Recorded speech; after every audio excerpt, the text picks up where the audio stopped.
So what I got here is a 2003 Nissan. Okay. Got the little 2.4 4-cylinder, 16 valve. Now I did take the air duct out because I was looking at this already. But it came here with a complaint of belt squeal. Okay. Take a look, and the belts look like they were fairly new. This one, you know, okay.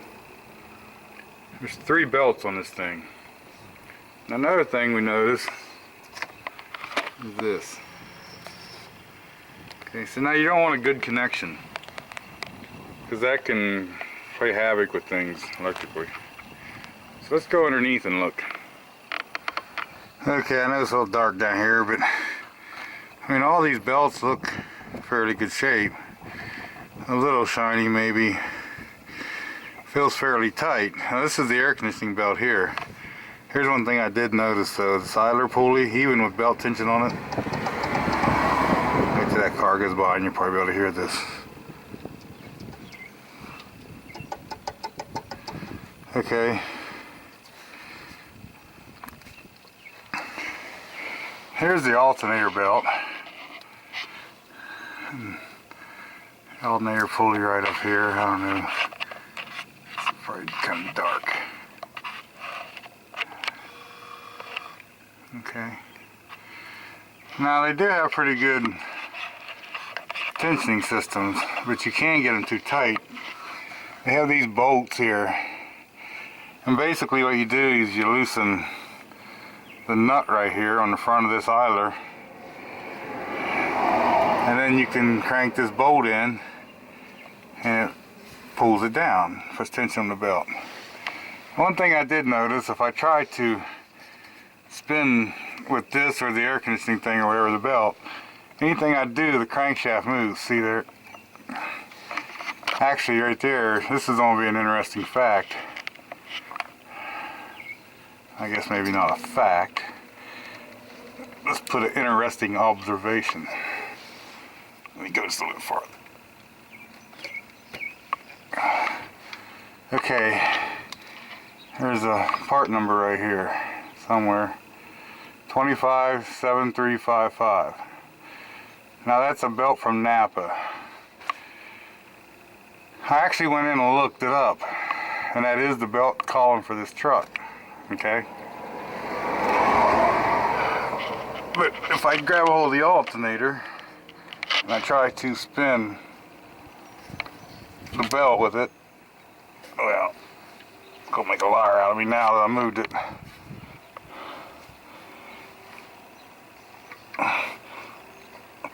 But I don't know if you can see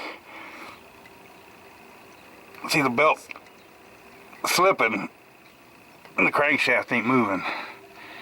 Alright, so that's probably the belt squeal and startup. Did I even mention what we was working on? Now this thing has belt squeal and startup. Some things don't really, you can't see for the sun probably. Not everything looks to be perfectly in line either, which could be a issue, but I think seeing as how I can turn the alternator, the belt turns but the crank don't, and I can do that to the air conditioning when it turns. I'm not thinking it's air conditioning with the idler pulley is the immediate concern.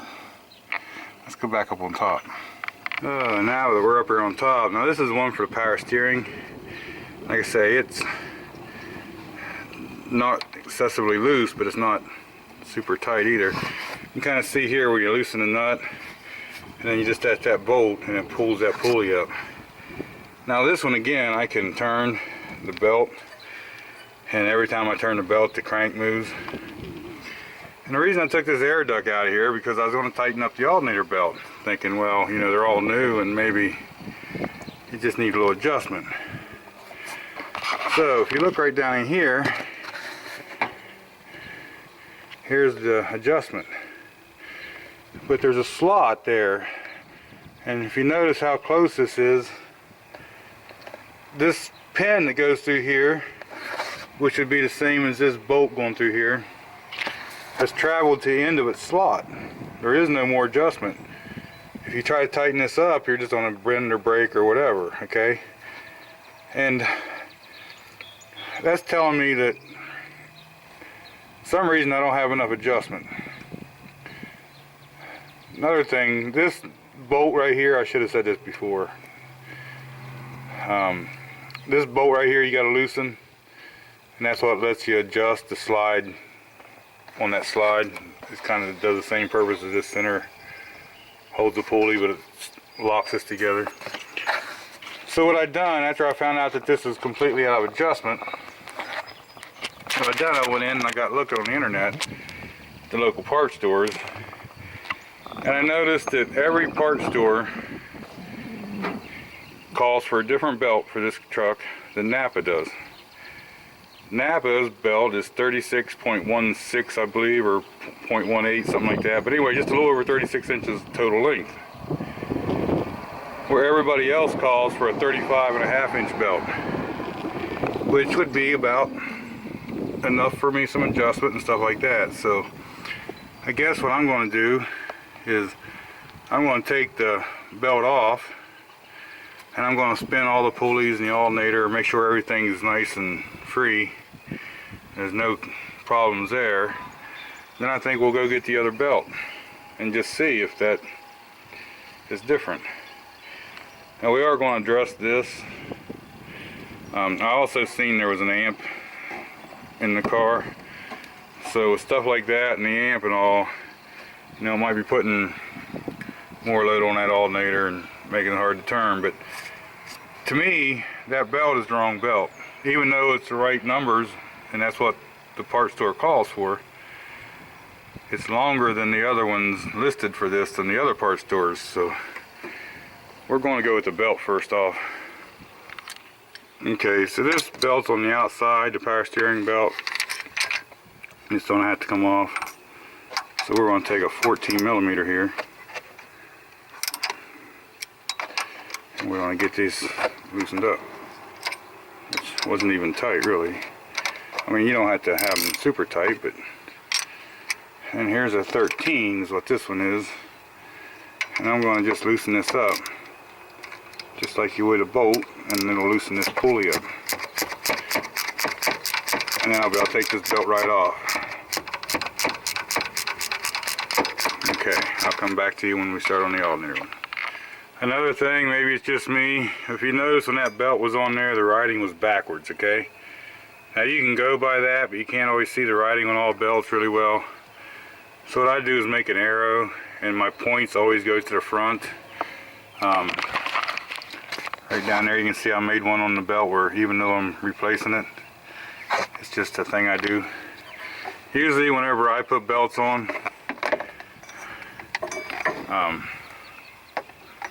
I'll try to put them on with the writing where you can read them.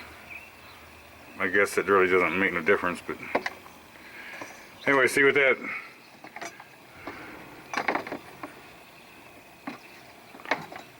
There we go. So I lost it.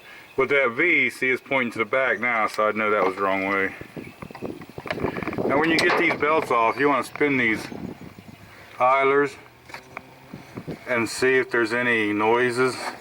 And then I take them and just kind of push them on a bind and maybe push one direction and try to turn it. And you're feeling for something smooth. If you can feel the little notchiness or roughness or whatever, then your bearing's probably going bad. But as long as they're nice and smooth, this one has a lot of good little bit of play. Well, that's because the whole thing is moving. But anyway, that one seems to be fine. Now we're going to go down here and loosen. Well, you got to loosen the bolt on the bottom of the alternator, which I already have because I tried to tighten this. Where'd you go? This one that goes through, that pinches it, and then we'll loosen this one the same as we did here. And then that belt will come right off. Now you can kind of see here, I don't know if I can get my hand down in there. See how the bolt is backed out farther? So you can kind of see how that works. See how it kind of moves? This whole thing here slides. It was way over here. Now if it doesn't go, I don't know if I can reach y'all from there. you can just simply, as long as you got the bolts loose, you can just simply push the alternator over. It doesn't necessarily loosen up and move in. You get the bolt loose, sometimes you got to push it over. Now a lot of times you got to loosen them up quite a bit, more than you'd think, to get the belt off easily. So just keep loosening until you get the belt off. As you can see, there's really nothing wrong with the belt. It's just that it seems that the belt they have listed isn't the same belt everybody else has listed, and it being longer leads me to believe it's the wrong listing. Maybe it's me, but we'll see. Okay, while I'm here, I'm going to take this off. I'm just going to simply cut that cable off right behind the crimp. You can see here where this thing's starting to crack. They crack and then they don't tighten up. So we're going to cut her off. Okay, this is the kind of battery terminal I could get. I soldered this copper eyelet onto the cable, and then we put this on there. Not ideal. Better than this that was broken. Now so far it seems like I've had to use a 10, 12, 13, and a 14 millimeter wrench. So we ended up with this Daco. Kind of held them together, and it was appeared a little bit shorter. So I'm gonna get this on there and just see what we got. See if we have enough room to tighten it up. Okay, we got that belt on there, and if I turn it at all, the crank turns with it like the other two belts did. And I don't know if you can see, but you can see the cleanness on the bolt. That's how much the adjuster was. This block was run all the way over to here. So that's how much that much of a half-inch of belt made. So I'm happy so far with what I'm seeing. We're nowhere near toward the end of the adjustment. We're halfway or a little less on the adjustment, so I think that's going to be good. Now we're going to put this belt back on and tighten it up. Keep in mind, it's easy to over tighten belts with these adjusters. You don't want to get the belt so tight that you take a bearing out of something else.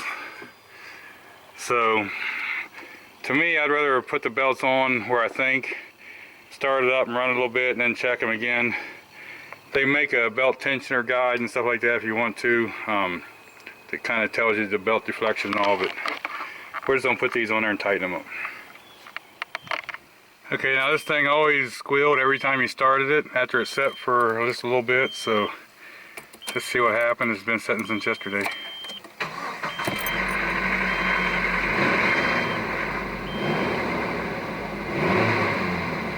At least we don't got no more belt squeal.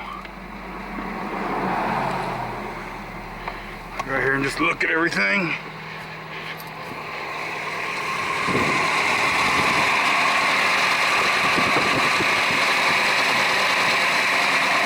So that's a good sign.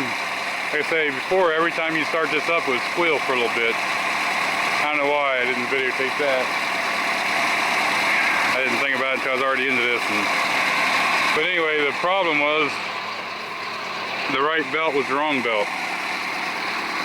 So just because it says it fits, make sure. Thanks for watching.